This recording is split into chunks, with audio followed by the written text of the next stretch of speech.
Buenos días a todos y bienvenidos a nuestro programa Explorando tu origen.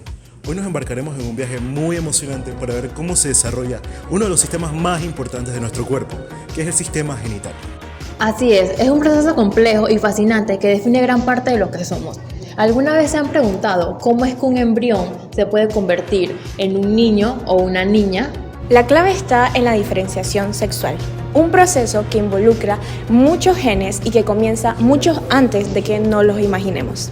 Ahora, abordaremos el primer tema, que es el desarrollo del sistema genital, tanto del hombre como de la mujer. Gónadas indiferenciadas y el cromosoma Y.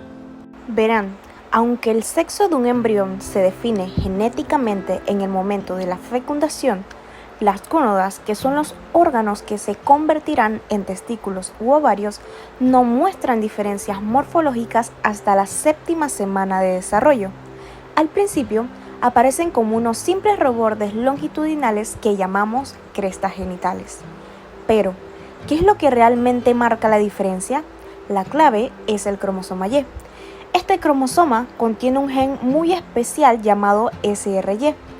El producto de este gen es una proteína que actúa como un director de orquesta, iniciando una cascada de eventos que activan otros genes.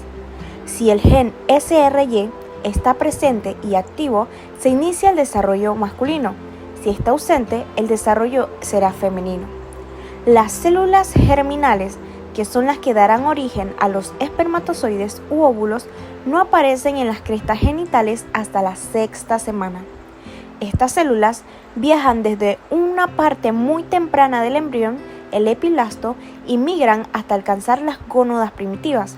Si no llegan a su destino, las gónadas simplemente no se desarrollan completamente. La ruta masculina, formación de los testículos. Ahora veremos qué sucede si el embrión tiene una genética masculina, es decir, un complemento cromosómico XY.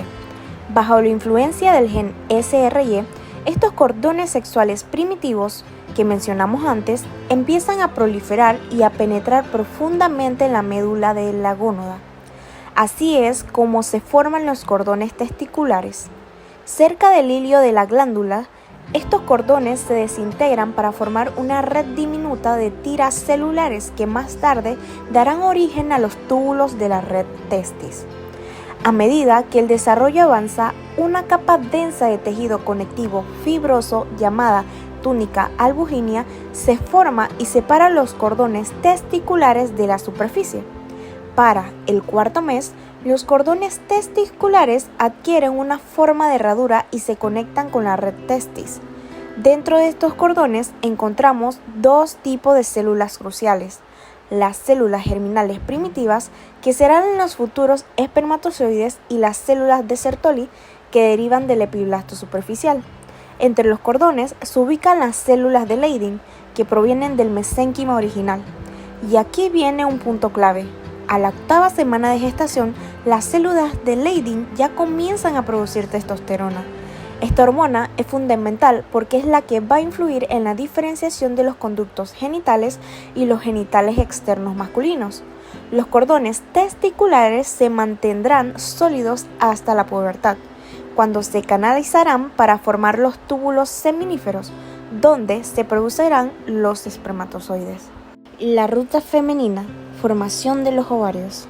¿Y qué pasa en los embriones femeninos con su complemento cromosómico XX y sin el cromosoma Y? Aquí la historia es diferente. Los cordones sexuales primitivos se disocian y forman cúmulos celulares irregulares en la porción medular del ovario. Pero, a diferencia de los testículos, estos cúmulos desaparecen más tarde y son reemplazados por un tejido vascular que forma la médula ovárica. En el caso femenino, el epiblasto de la superficie de la gónada sigue proliferando. En la 7ª semana da origen a una segunda generación de cordones llamados cordones corticales. Estos cordones penetran en el mesénquima subyacente, pero permanecen cerca de la superficie. Para el 3er mes, estos cordones corticales se dividen en cúmulos celulares aislados. Las células de estos cúmulos continúan proliferando y comienzan a rodear a cada ovogonio. que es la célula germinal femenina con una capa de células epiteliales llamadas células foliculares. Juntas, las begonias y las células foliculares forman lo que conocemos como un folículo primordial. Así, en un embrión femenino, los cordones medulares involucionan y se desarrollan estos cordones corticales secundarios. Es un proceso delicado y finalmente orquestado por la formación de los ovarios. Los conductos genitales. Al principio, tanto los embriones masculinos como los femeninos tienen dos pares de conductos genitales, los conductos mesonéfricos, también conocidos como conductos de Wolff, y los conductos paramesonéfricos o conductos de Müller. Es como si la vida nos diera dos caminos posibles y luego elige uno. En el varón, la testosterona, producida por las células de Leydig, estimulan el desarrollo de los conductos mesonéfricos. Estos se transforman en estructuras vitales como el epidídimo, el conducto deferente y el conducto eyaculador. Pero, ¿qué pasa con los conductos de Müller? Aquí entra en juego otra hormona crucial, la hormona antimülleriana, producida por las células de Sertoli. La hormona antimülleriana provoca la degeneración de los conductos paramesonéfricos en el varón, dejando solo pequeños vestigios. Por otro lado, en la mujer, la ausencia de testosterona y de la hormona antimülleriana permite que los conductos paramesonéfricos se conviertan en los principales conductos genitales. Estos se fusionan y dan origen a las trompas uterinas, el útero y la parte superior de la vagina. En contraste, en ausencia de testosterona, los conductos mesonéfricos en la mujer degeneran. Es un claro ejemplo de cómo la presencia o ausencia de ciertas hormonas define el camino del desarrollo. Genitales externos, la apariencia final. Finalmente, hablemos de lo que vemos a simple vista, que son los genitales externos. Durante la tercera semana se forman unos pliegues alrededor de la membrana cloacal y en la parte superior se unen para formar el tubérculo genital. Al final de la sexta semana es imposible distinguir el sexo de un embrión solo por sus genitales externos. Empecemos por el feto masculino. Los andrógenos, que son hormonas masculinas secretadas por los testículos, son los responsables. El tubérculo genital se va a alargar rápidamente formando el falo que se convertirá en el pene. Y los pliegues uretrales se cierran para formar la uretra peniana y las protuberancias genitales se van a transformar en las dos mitades del escroto. En el feto femenino, los estrógenos son las hormonas clave. El tubérculo genital solo se va a alargar discretamente formando el clítoris y los pliegues uretrales no se van a fusionar, sino que se van a transformar en los labios menores y las protuberancias genitales van a crecer para dar lugar a los labios mayores. El surco urogenital va a permanecer abierto formando el vestíbulo. Es importante saber que en las primeras fases el tubérculo genital femenino puede ser más grande que el masculino, lo que a veces ha llevado a errores en la identificación del sexo por ultrasonido. Ahora, ¿qué pasa si algo sale mal durante el desarrollo? Yo les explicaré las anomalías más comunes que pasan en el desarrollo del sistema genital. Empezamos con la duplicación uterina. La duplicación uterina es una malformación congénita poco frecuente en la que el aparato reproductor femenino se desarrolla con dos cavidades uterinas completamente separadas, cada una revestida de endometrio y que puede acompañarse de dos cuellos uterinos e incluso una duplicación parcial o total de la vagina. Este efecto se origina cuando durante el desarrollo embrionario los conductos de Müller no logran fusionarse entre las semanas 6 y 9 de gestación. Aunque muchas mujeres son asintomáticas y descubren la condición de forma accidental, otras pueden presentar un dolor pélvico, menstruaciones irregulares, infertilidad, abortos recurrentes o partos prematuros debido a la menor capacidad de la cavidad uterina para alojar un embarazo a término. El diagnóstico se realiza mediante estudios de imagen como la ecografía transvaginal 3D, la resonancia magnética o la histerosalpingografía, que permite evaluar la morfología y funcionalidad de ambas cavidades. El tratamiento no siempre es necesario, pero en casos de problemas reproductivos o síntomas severos, se puede recurrir a la cirugía correctiva, conocida como metrosplasia de Strassmann, con el fin de unificar las cavidades y mejorar la capacidad reproductiva. Seguimos con la hipospadia.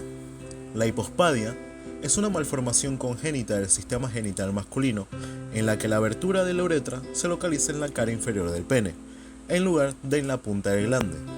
Puede clasificarse según su localización, en distal, media o proximal, siendo las formas proximales las más graves. Su origen radica en un cierre incompleto de los pliegues uretrales y en un desarrollo anómalo del glande entre la semana 8 y 14 de gestación, influenciado por factores genéticos, hormonales y ambientales, como la exposición materna a disruptores endocrinos. Clínicamente se caracteriza por la posición anómala del meato urinario, curvatura peniana, y dificultad para orinar de pie y en algunos casos problemas durante la actividad sexual en la adultez. El diagnóstico se realiza al nacer mediante una inspección física. El tratamiento es quirúrgico, generalmente entre los 6 y 18 meses de edad, e incluye la reconstrucción del conducto uretral y la corrección de la curvatura. Es importante evitar la circuncisión previa para preservar el prepucio como material de reconstrucción. Luego tenemos la criptorquidia. La criptorquidia es una anomalía del sistema genital masculino, caracterizada por la ausencia de uno o ambos testículos en el escroto al momento del nacimiento, debido a un fallo en su descenso. Este proceso normalmente se completa entre las semanas 28 y 35 de gestación y se desarrolla en dos fases, una fase abdominal y una fase inguinoescrotal. La interrupción en cualquiera de estas fases, ya sea por deficiencias hormonales, factores anatómicos o alteraciones mecánicas, provoca la retención testicular. Los factores de riesgo incluyen la prematurez, bajo peso al nacer y antecedentes familiares que aporten la condición. Clínicamente se representa como un escroto vacío o asimétrico.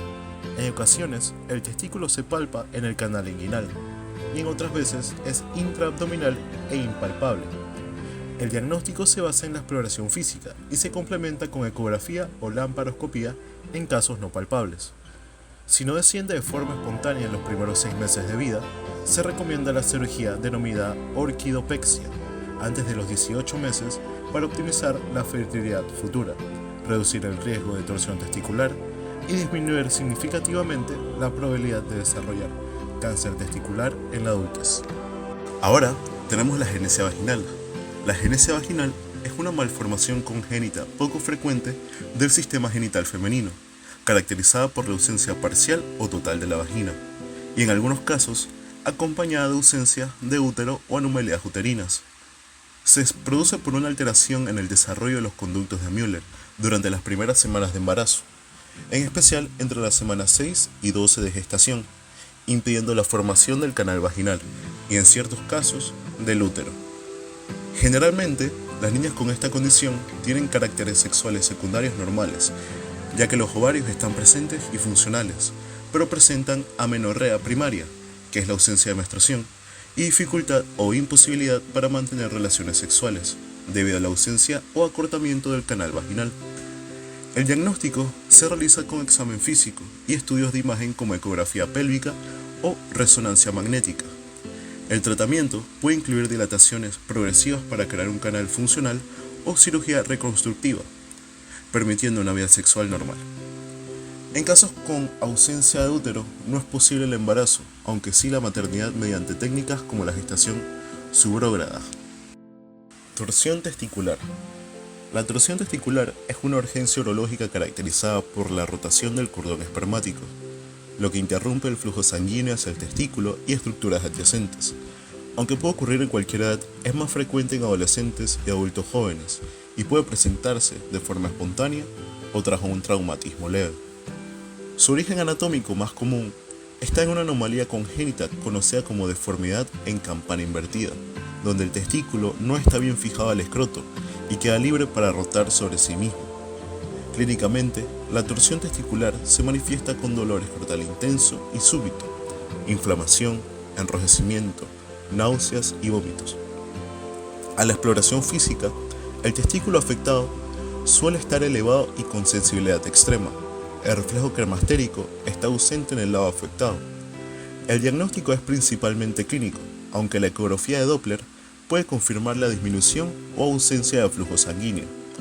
El tratamiento es quirúrgico y debe realizarse de forma urgente, preferiblemente dentro de las primeras 6 horas desde el inicio de los síntomas, para salvar el testículo. En la intervención se realiza la detorsión y fijación de ambos testículos para prevenir recurrencias. Si la irrigación no se restablece a tiempo, puede ser necesario extirpar el testículo afectado. A lo largo del programa hemos mencionado distintas palabras que quizás no sean de su entendimiento. Por esta razón hemos creado un glosario para su mayor comprensión.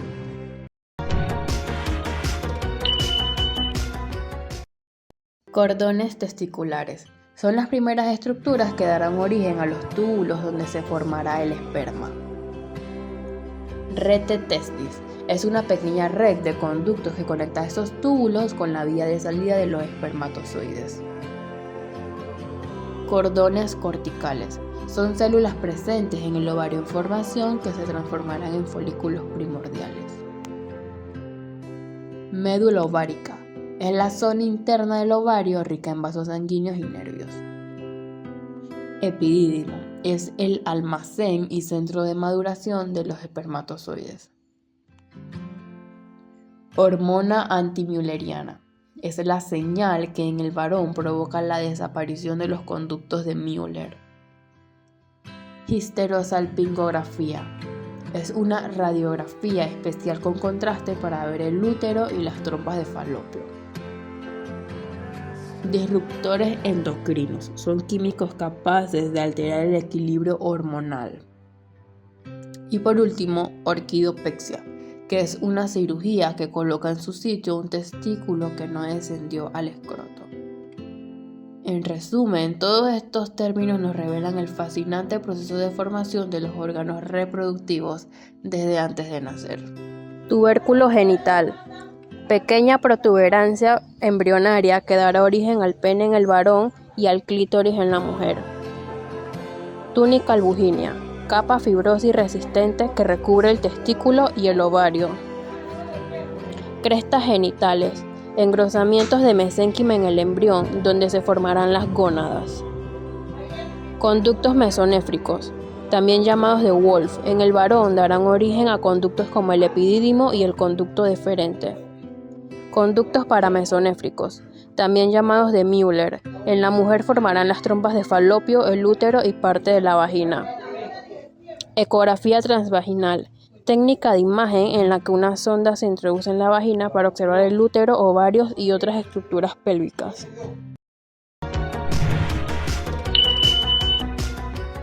En resumen, el desarrollo del sistema reproductor humano inicia con gónadas indiferenciadas que hasta la 7ª semana no muestran diferencias entre sexos. La presencia o ausencia del cromosoma Y de su gen SRY es el punto de partida que define si el embrión seguirá una vía masculina o femenina. En los varones, el SRY desencadena la formación de los testículos, cuyas células de Leydig producen testosterona y permiten el desarrollo de los conductos y genitales masculinos, mientras que las células de Sertoli secretan hormona antimülleriana para eliminar los conductos femeninos. En las mujeres, la falta de SRY y de estas hormonas favorece la formación de ovarios, el mantenimiento de los conductos de Müller y el desarrollo de los genitales femeninos. En cuanto a los genitales externos, ambos sexos parten de estructuras comunes, diferenciándose posteriormente por la acción de hormonas sexuales específicas. Alteraciones en estos procesos pueden originar malformaciones como el útero dildelfo, la hipospadia o la criptorquidia, las cuales tienen implicaciones clínicas variables, desde problemas reproductivos hasta riesgo de salud a largo plazo. En conjunto, este proceso es un ejemplo claro de cómo la genética y la regulación hormonal coordinada determinan el desarrollo sexual humano. Esperemos que les haya gustado. Y que hayan logrado comprender. Nos vemos la próxima semana. Chao. Chao.